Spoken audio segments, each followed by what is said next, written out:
Lorsque j'ai vu qu'il y avait une possibilité de venir à l'UQAM, j'étais très contente en fait, parce que l'idée d'enseigner dans une grande institution publique au milieu de cette ville qu'est Montréal me semblait une perspective très séduisante. J'ai découvert une université où on m'a laissé beaucoup d'initiatives, où j'ai pu créer énormément de choses. Je tombe en amour avec la sexologie, mais aussi plus largement avec l'UQAM.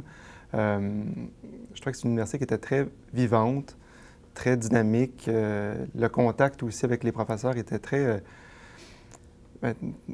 valorisé, très valorisant. Il y a eu de la croissance, du développement, et j'étais bien contente d'être là pour ça et d'accompagner, en fait, donc, cette évolution. C'était des conditions intéressantes qui me permettaient de me positionner et de faire une recherche qui allait se positionner au niveau international. L'excellence dans les études littéraires à l'UQAM, donc ça, c'était un des éléments marquants. Ça donne une sorte d'émulation intellectuelle très grande. Je suis revenue à l'UQAM principalement pour la grande qualité des programmes qu'on offre à l'UQAM.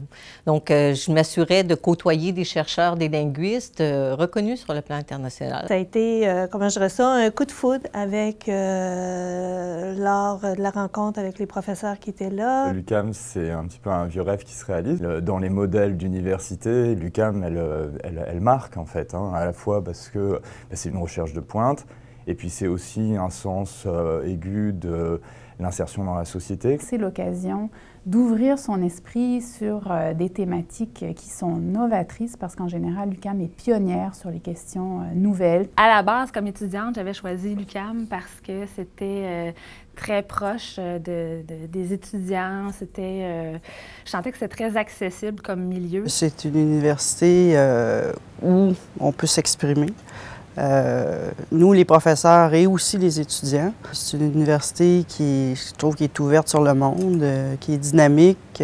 Pour le dynamisme du réseau, la possibilité de s'impliquer auprès des étudiants, la flexibilité qu'il y avait déjà avec les étudiants, de créer des programmes, de s'impliquer dans la création de programmes.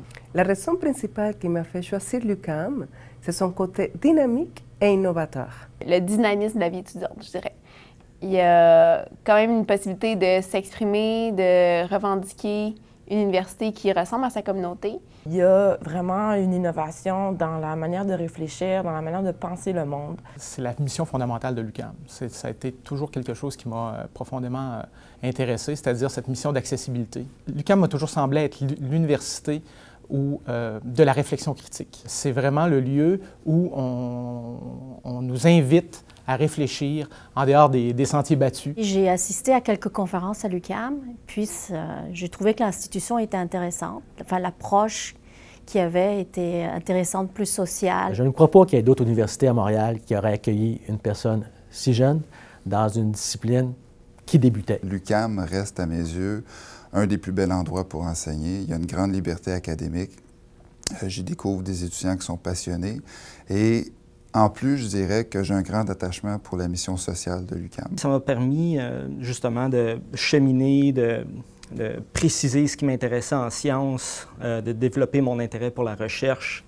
J'ai trouvé quelque chose de particulier, un esprit de collaboration, de partage des idées qu'on ne retrouve pas facilement ailleurs. J'ai fait ma maîtrise ici, j'ai fait mon doc ici.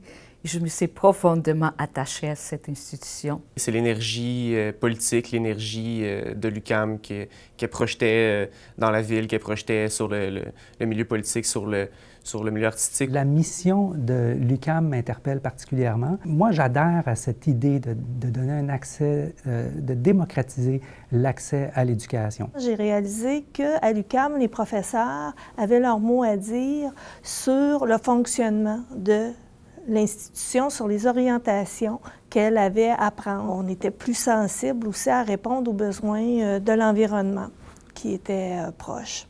Tout part du code génétique de l'UQAM, de son ADN. C'est l'ensemble des valeurs qui caractérisent cette université qui est construite sur une appropriation très importante des différents membres. À l'UQAM, la recherche est encore très importante, c'est sûr, mais on comprend le poste de professeur, la fonction de professeur d'une façon beaucoup plus large et qui me convient en tant que personne qui a envie d'être impliquée dans un milieu, autant intellectuellement que socialement, politiquement. J'avais une envie de liberté et je trouvais qu'à l'UQAM, c'était possible d'avoir l'audace.